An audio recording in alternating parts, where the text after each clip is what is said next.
Hello and welcome to the course. My name is Greg Vanderford. I've been playing chess very seriously for most of my life and studying it very hard for my entire adult life. I studied it with masters and grandmasters in Vietnam, where I live and where chess is very, very popular. There are a lot of grandmasters here. And I've got a few courses on openings on the internet, and I consider myself to be an opening expert at this point. I've studied them very, very intensely and used all different kinds of openings in my repertoire. And openings are super important, especially if you play online and you play a lot of blitz. Blitz can be a game as long as 15 minutes per side. 10 or 15 minutes is still considered blitz, and even going up to like 30 or 40 minutes per side, which means like an hour long or greater than an hour long game, is considered rapid. So traditional chess is a much longer format, and most people just don't have time to play a lot of long chess games. And so the openings have become even more important than ever before, because if you know the openings really well, you can blitz out your opening moves and be sure that you're making strong grandmaster moves that are considered to be the very best book moves that have been analyzed by computers and grandmasters for many, many years, especially in the case of this course, which is all about the Sicilian defense. This is by far the most popular opening, and yet a lot of people don't really understand it. There are lots of different lines and variations in this opening that you can go into depending on what your opponent plays. And so it's really important for you not just to know the opening moves, but to know each different variation and the key ideas behind the variation. And that way you can adapt. If you're just like memorizing opening moves, but you don't really know what you're supposed to be fighting for or what strengths that you're supposed to be getting in that position, then you're not going to be able to adapt when your opponent inevitably makes a surprise move or a move that's different than what you expected from the book. And this happens a lot at the lower levels. If people don't know the openings very well, you're going to be like, okay, I'm learning this new opening, I'm going to use it, and then your opponent varies from the opening after like one or two moves. If you know what you're trying to achieve with that opening in the first place, well, then it should be even easier to achieve it if your opponent isn't playing the strongest book moves back at you. Usually we'll be going for some control of a critical square or giving yourself certain attributes of the opening, like having an open file or strong central pawn or something like that. So when we understand those things, we can play off of that strength into the middle game. And in blitz games especially, when you know the openings really well, you save time and make the best possible moves. It gives you a big advantage on the clock and in the position. So it's really powerful in blitz and especially in lightning games. If you like to play like 1 or 2 minute games, which is just really, really fast, right? Knowing the openings might be the key skill in doing well in those types of games. You're not really thinking that much during the first maybe even 10 or 15 moves. If you're playing at a pretty high level, strong player, they will also know the openings well. So you can bust out a bunch of really strong moves, get a big advantage, and then not use up all your time on the clock. So the Sicilian defense is very, very rich. It's been played and favored by Bobby Fischer and Garry Kasparov and many players throughout time because it's fun to play. There's lots of chances for both sides. It's considered to be a sharp opening, so there's a lot of tactics involved, and it's very, very complex.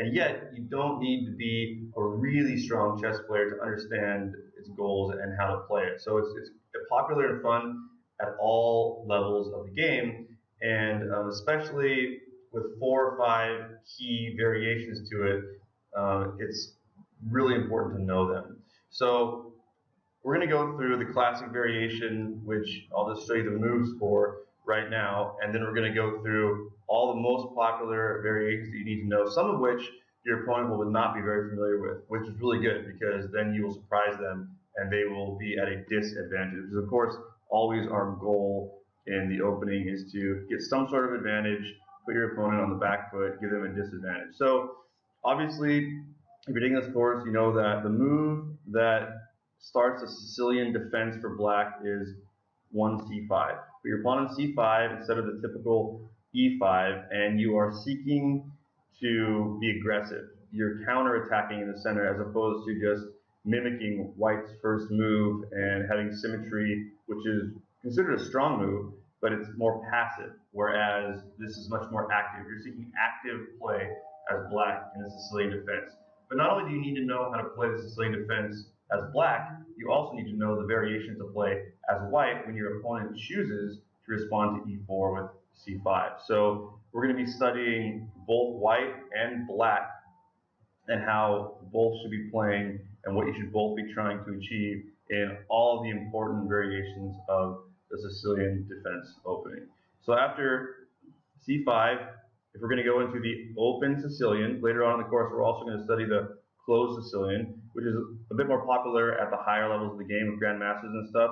It's more strategic, it's more closed position, and it's not quite as popular, although it can still be really fun to play. It can be a surprise weapon if you know the closed Sicilian really well for white, because black may not be prepared for the position that you're going to get. But the open Sicilian typically starts out like this. White will play knight to f3, black will play d6, and what makes the position an open Sicilian is that this move here, when white plays d4 and these pawns are traded off, it opens the board.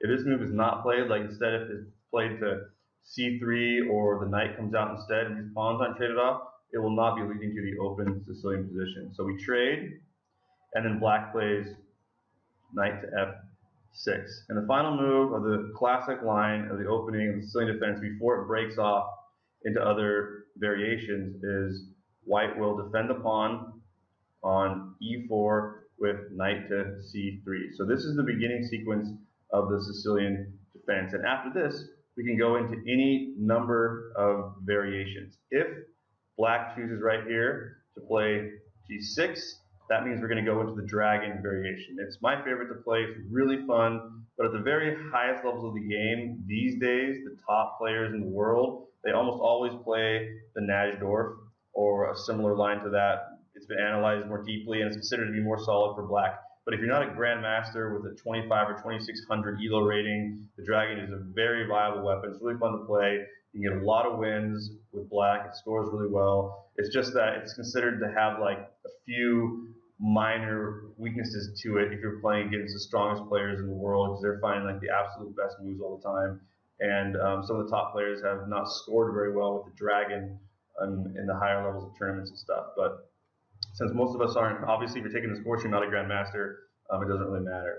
So if you play g6, that goes into the dragon, and we're going to, of course, learn about this opening. It's going to be the first ones we cover because it's the most popular one to play. It's one of the most important ones to know for club players, which is what we are. We're sort of club amateur players. Maybe we play in tournaments, play online, we have various levels of skill. And so this is an opening that you're going to see a lot. And so we're going to fianchetto our bishop, we're going to castle, and we're going to achieve certain things with the dragon opening and that line. Okay, but if we don't play that, if we choose instead to go e6, this is considered to be a very, very solid opening. It's called the Scheveningen variation, and what you're basically doing is you're setting yourself up defensively for white's oncoming attack. You're basically going to almost let them attack. If they play properly, they're going to play f4 here, or they're going to set up something that we call the English attack. I'm going to show you later in the course. And they're going to try to attack your king. But when you have your pawns here like this, you can set up your situation in such a way that you can kind of nullify their pawn storm. And then once their attack fades, in theory, then you will have a counterattack on the queen side. And that's the purpose of the Scheveningen. And it's just very solid, and it gives you a good position no matter what. A lot of these defensive solid openings also lead to really good endgames for black, which means that it might favor you to trade off a lot of pieces, because when you go into the endgame, you've got really good pawn structure, and you should have an advantage in converting once you get to an endgame. So we'll talk more about that later in the course.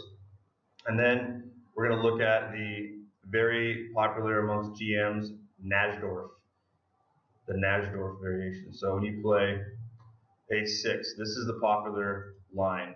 And we'll see why when we study this in depth later on in the course.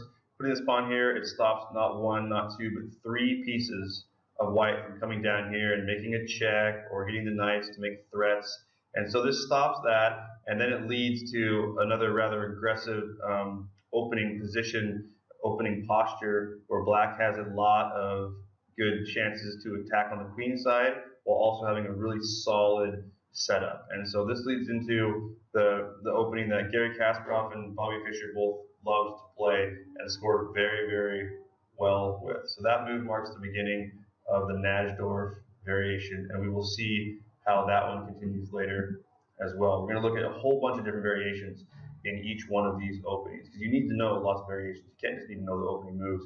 You need to know if your opponent plays this or that, what do you do then?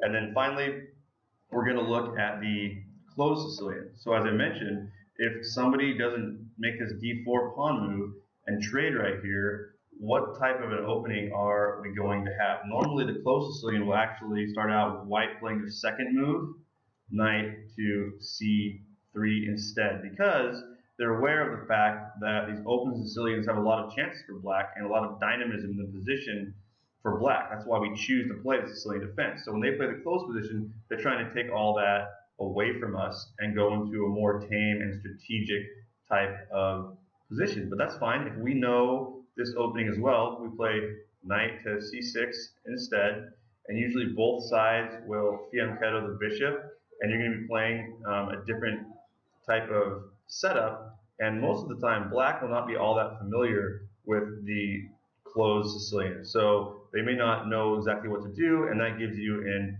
advantage. So normally we might see both sides fianchetto, and basically what white's doing in the closed position is they're giving themselves a position that looks like the King's Indian attack, which is where you fianchetto your bishop and you put your knight over here on e2 instead of f3, because later on we're going to prepare for this f4 pawn push. When the position is closed, it's more safe to move the king's pawn forward, or any pawn in front of the king forward.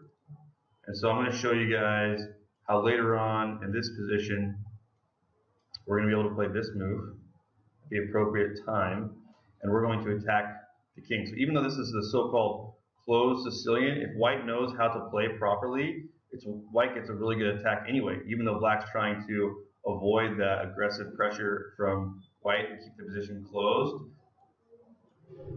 We can see that we can line up our pieces, and at some point, depending on what moves are played in at one point in the game, we will be able to maybe break open the king position and attack the king on this side. So we're going to go into a whole bunch of different lines of this opening as well. So the Sicilian defense is really fun. There's a lot to know. It's never ending. And the more you learn how to play different variations, the more you're going to enjoy playing in blitz games, and the better you're going to score. So I hope you guys enjoy the course. And the next lesson, we're going to go straight into the dragon variation.